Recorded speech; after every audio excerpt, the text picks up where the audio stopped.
Life before coming into the Exodus program for me was organized chaos. I tried to cover up lies, manipulated my wife and kids. I always had them worrying about was I coming home, where I was, what was I doing, or if I was even alive.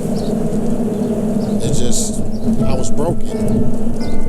It was at the point that I had no hope. I struggled with heroin addiction for a few years.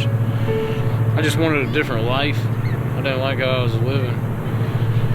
Kept losing my job, losing relationships, all the good ones I did have. My family was always there still to support me, but wasn't doing anything good with it.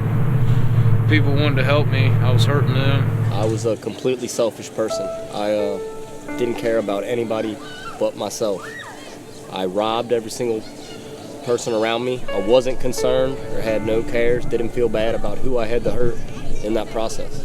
As long as it put me closer to that next high, I was okay with it. And I had a job, I was doing the whole social acceptability thing, but I was just totally messed up. My wife and I had used together, but she had quit, and kind of the expectation was that I would quit too, but I just wasn't ready. I continued in this really insane cycle with her where I would use and I would lie and I would steal money from her and from the kids. And then finally one day she was like, I'm done. She made the decision to take the kids and leave, and I would say that was the beginning of me coming to a place of like surrender and just being done with the drugs. I mean, just enough was enough. I didn't like how my life was, and I knew there was something better out there than that. And I knew when I was around all the people I was that I wasn't anything like them. And I just didn't fit in with that crowd of people, and I knew I needed to change. I didn't like the person who I was, and the more and more I did drugs, that gave me a lot more reasons to not like the person who the drugs made me become. And my wife, she come home from work, and she knew I was getting high, and I just told her that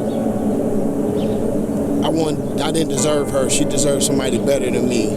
I lost my job after she left, lost my apartment after she left, and ended up living in basically a burnt-out abandoned apartment building that was being used as like a crack house, squatter house. I bought $20 worth of heroin, went back to my house, my parents' house, shot it up in the bathroom, and woke up a short time later in an ambulance, strapped to a bed. Upon waking up, I was hysterical. I was out of it. I didn't know how I got to the ambulance. Shooting up heroin in a bathroom was something I'd done every day for the last 10 years. I was told by paramedics and EMTs that I was pronounced dead. My pulse stopped beating for 5 minutes. I stopped breathing. That was a real turning point for me. Like at that point, I knew it was either life or death. I saw her for the first time in 2 months, and I had lost probably 50 pounds. I was covered in just track marks and scars, and I hadn't eaten. I was emaciated, and she just broke down and started crying and was like, what are you doing to yourself? And it broke my heart. Like, it broke me down. Like, that was the first time I ever experienced true love from another human. And she looked at me and said, get up, dust yourself off, come up with a game plan. Because you're not leaving, you're not running away. She was looking at me as Jesus saw me, that I didn't have to stay down. So I got up and went to the Exodus program at the City Gospel Mission. A lot of people would say the first couple months are the hardest, but I didn't think so. Because I really wanted to change. If you don't really want it, there's no point of being there. But if you really want it, then you're willing to do whatever it takes to change. My first few months here were they were really good and really weird. I heard a lot of things I didn't understand. A lot of things about grace, and love, and mercy, and dying to yourself. And when I don't want to die to myself, I'm selfish. That's a foreign concept to my addicted brain. So, but I also experienced a lot of camaraderie I had never experienced before. I've been in other rehabs, and guys were super cold and calloused and uptight, and everybody's like, "You gotta get your recovery in check, bro." This whole rough exterior, I'm a 12-step junkie, man. But I had guys here that were like, dude, we love you, we care about you, we want to see you do good, we want you to open up and get what we got. The biggest problem that I had was really opening up. I was so afraid that these other guys in the exit program were going to get to find out who I really was, and that they weren't going to like me, that they weren't going to accept me. I was afraid, didn't know what to expect, but the guys in the program were very welcoming. They hazed me a little bit, but all in all, it was a place of grace. It was a place of grace. I read the Bible a lot and stayed prayed up in there. The only thing that helped me through that program was a relationship with God. I had no relationship. I used to drive by churches and say, F your God, and just diminish everything that Christians had to say about it. And then I was in the chapel one day praying with a woman. Jane was her name. So she sat in there and we prayed. She put a chair beside me, said that we pray to God, and we really asked him to show me to believe. And after that, a light just flipped on. And then I was on a pink cloud for a couple months. I was preaching to people and everything. I started to have heart knowledge of God instead of head knowledge. I really started to feel that transformation around my 4th or 5th month here. I really started to feel that tug on my heart. I would say that's really the point probably when I actually got saved, when I actually accepted Jesus Christ as my Savior. I had to sit still like a ball of clay and let God form me and shape me to the way he wanted me to be.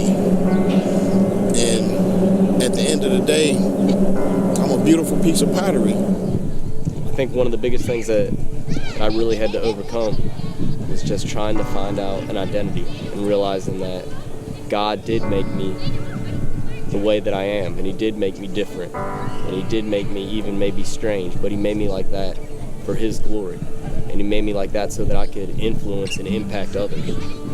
He made me perfect the way that he wanted to make me. One of the biggest ones was seeing myself as Jesus sees me. I had to catch my mind up with that and know that I was and that I am worthy. I could see it transforming the lives of people around me. I could see the growth in the other guys that were on the same path. I could see the growth that had my wife and our friends and stuff like that were really, really doing this thing. And I saw how powerful it was, and I haven't looked back. The biggest thing I got out of the program was the relationships, not only with God, but with the people in there, and a strong support system. I didn't know what a real friend was until I came to the program. And there's a few people in there who really showed me what a real friend is. I used to get took advantage of a lot when I was out using. I mean, since I've been here for the first time in my life, I can look around, there's people around me that are actually my friends, that actually care about the next decision I make, that actually take interest in what I'm doing, and they don't want anything in return, nothing at all. They don't care about how much money I have or what I can do for them. I think the biggest thing that I'm going to use once I leave the Exodus program after the graduation is my testimony, my life experiences, to share them with others. I just have to die to myself and deny my fleshly desires to elevate someone else and introduce them to Jesus Christ. Scott Jackson heavily taught the whole deny and die thing. Whenever you're doing anything in life, it pretty much takes some type of sacrifice. Depending on what that is, you have to give up something in order to gain something else. So the whole put myself last. Whenever I'm having a bad day or just don't feel like being here anymore, if I take the attention off myself, I find that I don't have time to wallow in that self-pity anymore. For one, I'm actually going to learn and attempt to have a biblical marriage for the first time in my marriage. My wife and I are both very passionate about the Lord, and we both believe in marriage. We both believe in family. So when I go home, I want to be the best father and husband that I can be. And I know that I'm going to need Jesus because I, on my own, am a really bad husband and a really bad father. But with the Lord by my side, and with the Lord in the center of our marriage, cord of 3 strands, as it says in the Word, not easily broken. When I get out of the program, the relationships will help me because when I have problems and stuff, I don't have to hold them in no longer. I have people there to talk to, so I no longer have to hold something in and just let it build up. Now I talk about things when I have problems going on, and I deal with the issues because of the relationships I have with God and with my my friends. One is just staying connected to my faith, staying connected to God through prayer, and being able to talk to Him openly about what's going on in my head. Jesus Christ is my best friend now, and I talk to Him about everything. And it's not always just praises and honor and glory. I tell Him when I'm mad. I tell Him when I'm upset. I tell Him that this doesn't make sense to me, and I think this is crazy, and I think this is absurd. And He listens. And I think that's the biggest thing. After everything is all said and done, I feel renewed. There's a whole lot of more hope in my life. There's a lot of strength inside of me. I feel free. I feel like I'm not trapped anymore. I feel like this is a huge milestone because this is the longest I've been clean in 4 years, and it feels really good. It feels really freeing. It's like a new chapter of my life is starting, or just like a whole new life. I don't even have to be that person that I was anymore, and it's a really good feeling. I feel alive, and I feel like I have a life that's worth living. And I feel like so much has been given to me for free.